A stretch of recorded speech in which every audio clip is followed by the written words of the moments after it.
Salut à tous, soyez les bienvenus. Aujourd'hui, on vous explique comment remplacer un joueur MPG dans votre ligue. On fait les paris sur les joueurs de Ligue 1 qui vont tout casser en 2019 et on interview Bobby Alain, le gardien de Dijon, avec Nicolas Barra de l'équipe et Martin Jacquelin de MPG. Alors Martin, parlons un peu de ce choix cornélien de remplacer ou non un membre de sa ligue MPG. Ouais, on a lancé cette fonctionnalité pour deux choses à la base. Un, parce que ça permet de faciliter les systèmes de montée-descente, même si c'est pas aussi abouti qu'un vrai système de méta-admin de montée-descente. Et deuxièmement, parce qu'on a tous connu dans notre ligue MPG un boulet, un mec qui met 4 jours à faire son tour de mercato, un mec qui fait pas ses équipes étant Rotaldo. Donc du coup, depuis maintenant un an, c'est un peu vieux, mais on peut, l'administrateur de la ligue peut unilatéralement changer une personne parmi une autre personne qui existe déjà dans MPG, parmi un compte MPG. Pour savoir s'il y a des coups bas possibles ou pas à faire, la réponse est non, c'est pas un coup bas parce qu'une fois que l'administrateur change ça envoie un message à tout le monde. Donc si tu comptes le faire en douce, tout le monde est alerté et celui qui se fait virer est prévenu et les autres sont attention, il y a un changement de joueur. Pourquoi je dis ça? Parce qu'à chaque fois, chaque semaine, depuis maintenant 1 an et demi qu'on a lancé cette feature, on a des retours, des mecs complètement dégoûtés d'avoir été virés de leur ligue. Au contraire des gens qui disent que c'est utile, mais en tout cas c'est une fonctionnalité qui crée de la tension. Je ne sais pas si vous avez déjà été viré d'une ligue. Non, jamais. C'est un marqueur de bonne amitié ou de sagacité sur est-ce que tu es fiable ou pas à MPG. Voilà. Mais ça brouille des bandes de potes, ça, non? Ouais, on reçoit des messages de gens. Enfin, surtout le lundi matin, il y a de la grosse tension et cette fonctionnalité-là crée des grosses tensions également. Donc voilà, c'est un moment de calme, c'est les fêtes de fin d'année. Ouais. Ne virez pas vos potes unilatéralement, discutez avant et puis faites vos équipes le vendredi, quoi. Voilà, soyez gentils, c'est Noël, c'est la période de l'amour. Allez, c'est l'heure du focus.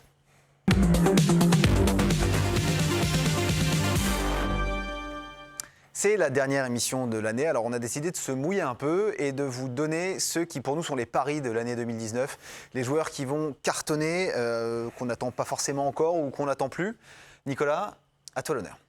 Ouais, moi je vais plutôt angler sur des joueurs qui sont blessés actuellement et justement qui vont revenir et qui sont peut-être moins ciblés par vos adversaires par rapport à la Ligue justement, en commençant par Nolan Roux par exemple, là, qui va revenir. Du lourd, quoi. 15 buts la saison dernière, c'est vrai. Avec la lanterne rouge, donc en plus il connaît cette situation. Donc, il avait fait un S1 2018 incroyable avec beaucoup de buts. Et dans la même logique, Konaté Damien aussi, qui va revenir en janvier. Il a mis 13 buts la saison dernière, 3 en début de saison avant de se blesser. Donc voilà, Amiens, ils ont beaucoup de joueurs offensifs, ils n'ont pas d'avant-centre, c'est vraiment ce qui leur manque. Donc après, ça peut mieux tourner qu'en ce moment s'ils l'ont. Et le troisième pari, c'est peut-être un peu plus risqué parce qu'il est absent depuis 6 mois, c'est Kwon de Dijon. Là, il a repris l'entraînement collectif depuis 2 semaines et voilà, la saison dernière c'est 11 buts, il sait faire des passes décisives, ça peut être un peu une attaque un peu plus explosive à Dijon qui a du mal à ce niveau-là. Nolan Roux, moi je suis assez d'accord avec toi, j'y crois, surtout que derrière Marcus Thuram, il y a quand même un peu de place à Dijon. Thuram peut jouer à gauche aussi. Voilà, ils peuvent même être associés, on peut s'attendre à ce qu'il ait un peu de temps de jeu. On sait si Gourvenec prévoit de le faire jouer, c'est un joueur qui peut-être qu'il pourrait faire son retour là ce week-end en championnat. Et Kwon, c'est pas bête, c'était une pépite MPG 2017-2018. Je pense que les gens l'ont oublié. Donc si vous regardez l'émission, achetez-le maintenant parce qu'en fait sa cote est très basse. Et si tu dis qu'il va rejouer... C'est ça, parce que les cotes là c'est 6, 7 ou 8 millions des 3 joueurs que j'ai donnés. Donc voilà, c'est cadeau. Kwon, c'est le vrai pari. Martin. Alors, premier joueur, Monaco, Isidore. Ça, c'est un vrai pari aussi. Ouais, en fait, c'est un vrai pari, c'est un gros pari. Il coûte que 1 million. Donc, c'est un pari qui ne coûte que 1 million. Mais c'est vrai que c'est l'hécatombe en attaque à Monaco, que ce soit Jovetic, que ce soit Mboula, que ce soit. Il y a qui d'autre? Il y a Grand Cyr qui est blessé. Enfin, ils sont tous blessés. Alors, ils vont revenir doucement. Mais en tout cas, 1, l'attaque est blessée. Et 2, Henry va faire des paris l'année prochaine. Enfin, là, c'est à la rentrée prochaine. Donc, pourquoi pas acheter ce mec-là qui coûte 1. Il est en ballottage aussi avec un Pellegrini qui va peut-être revenir bientôt. Et aussi avec un Diop. Donc, les 3, vous avez moins de 10 millions. Il y a et sur aussi, un malentendu, il peut jouer un peu plus quand même. Ouais. Mais donc il y a un peu de place avec ce joueur-là. Deuxième joueur, Attal Youssef Attal, qui est l'une des révélations niçoises de l'année. Il est arrivé inconnu cet été. Nous, ça nous fait un peu penser chez MPG à Pereira, le Portugais, qui était une pépite dans MPG il y a quelques années. Et Attal, en fait, il n'arrête pas de faire des allers-retours sur son côté du terrain.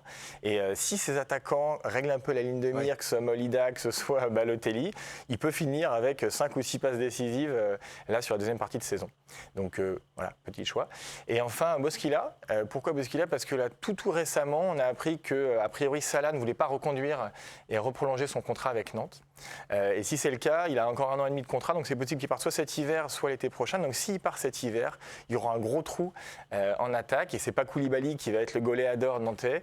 Nous, ce qu'on voit en numéro 2, c'est plutôt un Bosquilla qui est milieu, mais milieu offensif, un peu façon Florian Thauvin.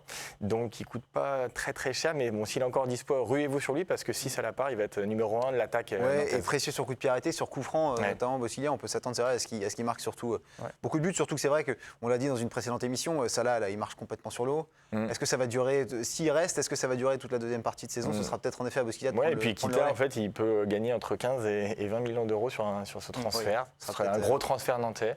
C'est vrai que d'ailleurs, Bordeaux récupère la moitié, j'ai appris. Attal, j'aime beaucoup, c'est vrai. Avec une grosse activité. C'est vrai qu'en septembre, j'avais un peu hésité, mais il était blessé en début de saison. Je regrette de ne pas avoir tenté le coup, du coup. Mais je pense que là, pour 2019, ça peut être pas mal. Après, non, il est déjà parti je pense que beaucoup de monde va se dire il est déjà parti beaucoup, mais Attal, en effet, il a pas mal de succès. Alors moi, je vais vous donner les miens de Paris, évidemment, bien sûr. Tu te mouilles. Vous l'attendez, je me mouille aussi. Le premier, c'est Yann Caramo. Évidemment, Yann Caramo. Sa cote est à 12 millions à Bordeaux. Il est moins cher que Kalou, que Camano, que Briand, que Cornelius. Il a des jambes de feu. Il a prouvé à Bordeaux qu'il était indispensable ces derniers temps. Moi, je pense qu'on peut vraiment attendre une deuxième partie de saison de Caramo de folie. Le deuxième, c'est Mathieu Cafaro, le milieu de Reims. C'est un milieu qui marque des buts, ça compte beaucoup à MPG, on l'a vu récemment sur coup franc. Et ce qui est intéressant avec lui, c'est que il est revanchard, on a su son histoire à Toulouse, il a vraiment beaucoup d'appétit. Et il est soit titulaire, soit joker de Marvin Martin, mais il joue quasiment tous les matchs. Donc ça aussi, ça fait 16 matchs depuis le début de la saison, ça aussi c'est une très bonne pioche à MPG. Et le dernier, alors toi tu parles d'Isidore, moi je mettrais une pièce sur Pellegrini. Parce que c'est vrai que pour Monaco, ça va peut-être être un petit peu compliqué jusqu'à la fin de la saison, mais Henry fait jouer des jeunes, il n'a pas forcément le choix. Et Pellegrini, c'est quelqu'un qui a montré qu'il pouvait être efficace. On l'a vu cette saison à Bordeaux. S'il revient enfin de blessure, moi je pense qu'il aura vraiment sa chance. Voilà. Moi, je pense que plus que Isidore, je pense que Pellegrini, dès qu'il sera disponible, il jouera. Je pense Après, il faut voir si Monaco se renforce au mercato d'hiver, il y en a certains qui vont moins jouer aussi. Tu fais la triplette, quoi. Voilà. Les 3 jeunes, ça coûte pas trop cher. En tout cas, chacun se fera son opinion. N'hésitez pas à commenter sous la vidéo, à commenter ses choix et dites-nous si vous êtes d'accord avec nous ou non. On n'a pas proposé Jemerson qui va tout casser en 2019. Oui, on aurait pu tenter. On aurait pu, mais on l'a pas fait. Non, mais il y en a un qui fait une entrée fracassante. Lopez, Bozok, tout ça, tous ces joueurs qui ont déçu en première partie de saison, est-ce qu'ils vont exploser? Il y en a un qui a fait une entrée fracassante dans la communauté MPG ces derniers temps, c'est le gardien de Dijon, Bobby Alain, et il est avec nous pour en parler. Salut Bobby. Salut. Bon, Salut à tout le monde. Merci d'être avec nous. On est très content de t'avoir au téléphone. Alors, tu as fait tes débuts en Ligue 1 récemment. Tu viens d'avoir 21 ans. Est-ce que tu as toujours su que ta chance allait finir par venir? Alors, j'ai pas 21 ans, mais 27. 27 ans, pardon, qu'est-ce que je dis? 27 ans, excuse-moi. Tu viens d'avoir 27 ans. T'as pris de la bouteille. C'est exactement ça. Ouais, donc 27 ans, c'est assez tard pour faire ses débuts en Ligue 1. Toi, t'as toujours cru en toi, j'imagine. C'est ça, voilà, j'ai été patient, j'ai bossé de mon côté, j'y ai toujours cru, et puis voilà, j'ai su saisir ma chance. Bon, nous, la bonne surprise sur MPG, tu l'as vu, t'es passé de 4 millions à 11 millions, t'étais la plus belle hausse pendant le mois de novembre. Donc en décembre, voilà, ça y est, t'as dépassé la barre des 10 millions.